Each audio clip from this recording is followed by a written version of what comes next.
আমার gaming life যাত্রা শুরু হয় 2019 সাল। ছোট্ট একটা অ্যান্ড্রয়েড ফোন ছিল। ফোনটির র্যাম ছিল 1.5 GB, 1 GB প্লাস 1+5 GB, যেটাই মনে করেন। 1.5 GB র্যামের ফোনে আমি গেম প্লে করা শুরু করি। তো সেই ফোনে আমি আমার সাথে যেগুলো ভাইগুলা খেলতো, ভাই ব্রাদার্স খেলতো, সবার ফোনে মোটামুটি ভালো র্যাম ছিল। 2 GB, 3 GB র্যাম, 4 GB পর্যন্ত র্যাম। তখন মেবি হাই কোয়ালিটির র্যাম ছিল 4 GB। তো ওই সময় আমার ফোনের র্যাম ছিল 1.5 GB। তো আমার ফোনে গেম প্লে একদমই করা যেত না। ফোন প্রচুর হ্যাং মারতো অ্যান্ড ল্যাগের ছুতনে এত পরিমাণ ল্যাগ মারতো ফোনটা। ল্যাগের কারণে একটা গান দিয়ে ফায়ার করবো একটা গুলি দিয়ে, তো যদি ডান দিকে ফায়ার করতাম বাম দিকে চলে যাইতো এনিমি, আর সামনে দৌড়াতে গেলে পিছন দিকে ঠাস করে ঘুরে যাইতো। অনেক প্রবলেম ছিল ফোনে। তো এমনি আমি প্রায় 1.5 বছর ওই ফোনে গেম খেলছি। ওই সময় লকডাউন ছিল। লকডাউনের মধ্যে তো সবার ভালো ভালো ফোন ছিল। আমি গেম প্লেটা শুরু করছি কেমনি আপনাদেরকে শোনাই। ফার্স্টে আমি একদিন লকডাউনের আগে আমার এক বড় ভাই গেম খেলতো আমার পাশে বসে। আমি গেম প্লেটা বলে ভালো লাগতো না, তো আমি এমবি ভরতাম, ভরে ইউটিউব দেখতাম। তারপরে আরও ওই যে আরেকটা গেম ছিল শ্যাডো ফাইটিং, তো আপনারা হয়তো বা গেমটা অনেকে খেলছেন। তো আমি তার পাশে বসে বসে শ্যাডো ফাইটিং খেলতাম। আর তার গেম খেলা দেখে একটা সাউন্ড আসতো গেম প্লে থেকে, ডেঞ্জারের সাউন্ড, ডেঞ্জার জন্য একটা ভয়ঙ্কর সাউন্ড আসতো। তো সাউন্ডটা যখন শুনতাম পাশে যখন গেম খেলতো, তখন কেন জানি আমার অন্যরকম একটা ফিলিংস কাজ করতো। না, গেমটা খেলার দরকার একবার, মানে ভিতরে একটা ফিলিংস জাগতো গেমটায় ডেঞ্জার জোনের সাউন্ডটা শুনে। আপনারা জানলে অবাক হবেন, আমি এই ডেঞ্জার জোনের সাউন্ডটার জন্যই গেম প্লে করা শুরু করছি। কারণ আমি ভাবতাম যে যখন ডেঞ্জার জোনের সাউন্ড হয় তখন মানে এনিমি বা দুশ্মন আক্রমণ করবে, এমন কিছু ভাবতাম। আমি আর জানতাম না যে এটা হচ্ছে উপরে ডেঞ্জার জোন আছে, উপরে এখানে থাকলে মাথাটা বেয়ে পড়বে। তো আমি যখন গেমটা ডাউনলোড করি ফার্স্টে, তখন গেম প্লে করতে পারতাম না, কিছুই পারতাম না। এমনি ওই যে জয়স্টিকটা আছে না, ওটা তো টানে বেড়াইতাম, আর গান যেটা পারতাম ওটাই নিয়েই ঘুরে বেড়াইতাম। তো আমি ক্লাসিক খেলে বেড়াইতাম। ক্লাসিকে তো বট পড়ে, ভালো লাগতো খেলতে। তো এমনি আমি প্রায় 15-20 দিন খেলছি, প্রায় 2-3 সপ্তাহ খেলছি। খেলার পরে একদিন আমার বড় ভাই বলে, এই তুই ক্লাসিক খেলিস কেন?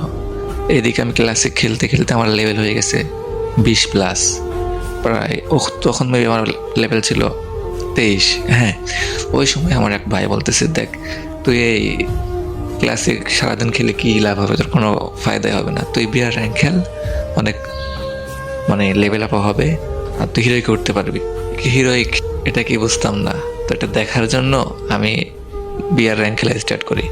তো প্রথম যেই ম্যাচে নামছি ভাই, আমি ওই ম্যাচে নামার সঙ্গে সঙ্গে মেরে দিস আমারে।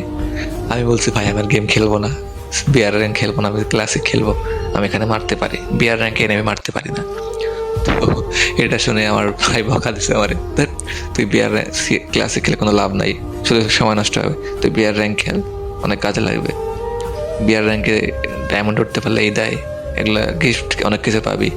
তো অনেক গ্রুপে গেলে যখন শুধু ক্লাসিক খেলতাম, গ্রুপ থেকে কিক করে দিত। বাট আমাকে বলতেছে যখন তুই ডায়মন্ডে হিরোইক উঠবি তখন তোকে সবাই সম্মান দিবে। দেখতাম যে অনেকে গ্রুপে গেলে যারা ডায়মন্ডে আছে, হিরোইকে আছে, তবে দেখলে ভাই বিগ ফ্যান করতো। তো আমার ইচ্ছা ছিল আমাকে কেউ বিগ ফ্যান বলবে। তো তখন আমিও গেলাম বিয়ার র্যাঙ্ক খেলার জন্য। তো শুধু যাই পড়ি আর মরে যাই, যাই পড়ি আর মরে যাই। গেম প্লে আর করা হয় না, করতে পারি না, শুধু মাইনাস খাই আর মাইনাস খাই। টানা 3 দিন খেলার পরে ভাই আমি ব্রোঞ্জ থেকে সিলভারে উঠছি। তো তখন আমার এক বড় ভাই আমাকে বুদ্ধি দিল, দেখ তুই তো গেম প্লে করতে পারিস না, তুই এক কাজ করতে পারিস, ওই ফ্যাক্টরির সাইডে যে আপনারা এখনও দেখবেন আছে যে হলুদ সিঁড়িটা আছে, লম্বা সিঁড়ি, ওই সাইড দিয়ে যে ওপরে কি কয় ওই হলুদ রডগুলা শোয়ানো আছে না, তো আমি ওটার উপর নেমে পুরো ম্যাচ ওখানে শুয়ে থাকতাম। তারপরে বিমা শক্তির ওপরে যে বড় বিমা শক্তির বড় খাম্বাটা আছে গোল, ওটার উপর শুয়ে র্যাঙ্ক পুশ করতাম। বা এগুলা ভাবলে আমার যে হাসিটা পাই। যাই হোক, যদি ভিডিওটা দেখে আপনারা বিরক্ত ফিল হন, আপনারা যাইতে পারেন। এটা আমি আমার গেম প্লেতে মানে গেম জগতে কেমনে আসলাম তাই স্টোরিটা শোনাচ্ছি আপনাদেরকে। আপনারা যদি শুনতে ভালো লাগে শুনেন, না ভালো লাগলে আপনারা ভিডিওটি স্কিপ করে যাইতে পারেন। তো এমনি র্যাঙ্ক পুশ করে করে আমি প্রথম মানে যখন গেম প্লে মানে র্যাঙ্ক খেলা শুরু করি, প্রথম সিজনে আমি ওখানে ডায়মন্ড 1 পর্যন্ত যাই। যাওয়ার পরে আমি তো শুয়ে শুয়ে র্যাঙ্ক পুশ করি, লাস্টে একটা কিল হইলো। তখন কিন্তু কিল না করলেও প্লাস দিত, 8, 10, 20 প্লাস দিত। বাট এখন তো অন্যরকম করছে। বাট ডায়মন্ডে যাওয়ার পরে শুয়ে থেকে আর প্লাস দেয় না। খুব কষ্টে মানে খুব চিন্তায় পড়ে গেলাম, এখন কি করা যায়। তো তখন আমার ভাই বলল, দেখ অনেক তো শুয়ে থেকে খেলছি, অনেক তো র্যাঙ্ক পুশ করছিস, এখন একটু ফাইট করে খেল। তখন মনে করেন এখন তো খেলতাম, স্লো খেলতাম, যে ইয়ারড্রপ নিয়ে যেতাম, ইয়ারড্রপ ফেলে এখন ওপর থেকে মারতাম এনিমি 2-1টা। আর তারপরে মনে করেন শুরু করলাম রাশ গেম প্লে। ফার্স্টে ট্রেনে গেলাম, দেন আমি তো 2 ফিঙ্গারে খেলতে পারতাম না। দেন আমার ভাই আমাকে 3 ফিঙ্গারে একটা সেটিং করে দিল। তারপর আমি এখন 2 ফিঙ্গারেই খেলি ভাই। বাট 3 ফিঙ্গার করার পরে আমি 1 মাস পর 3 ফিঙ্গারে খেলছি, বাট খেলা পারি না তখন। তো 2 ফিঙ্গারে আবার শিফট করলাম, যে ভাই 3 ফিঙ্গারে পারতেছে না, 2 ফিঙ্গারে খেলবো। 2 ফিঙ্গারে আমার খেলা অনেক ভালো লাগে, 3 ফিঙ্গার অনেক প্যারা লাগে, মাথায় যন্ত্রণা করে, মানে এনিমি বুঝতে পারি না কোন দিকে যায়। তো আমি আবার 2 ফিঙ্গারে খেলা শুরু করলাম, দেন ট্রেনিং করলাম। তারপরে আসলে হচ্ছে ক্লাস স্কোয়াড। আগে কিন্তু ক্লাস স্কোয়াড মোডটা ছিল, বাট সিএস র্যাঙ্ক মোডটা ছিল না।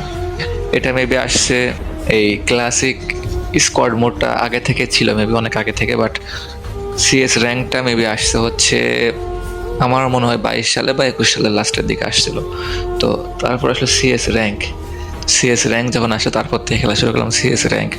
তো আমি ভাই সিরিয়াসলি আমি বিআর র্যাঙ্ক খেলে আমি গেম প্লে টোটালি পারতাম না, একদম বট।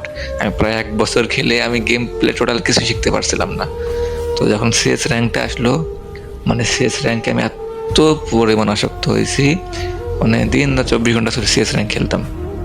প্রথম সিজনে আমি চলে গেছি হিরোইক, ভাবছেন। তো সিএস র্যাঙ্ক গেম প্লে করতে করতে মনে করেন গেম প্লেটা অনেক হার্ড হয়েছিল। দেন বললাম না ফার্স্টে আমার যে 1.5 GB র্যাম অ্যান্ড্রয়েড ফোন।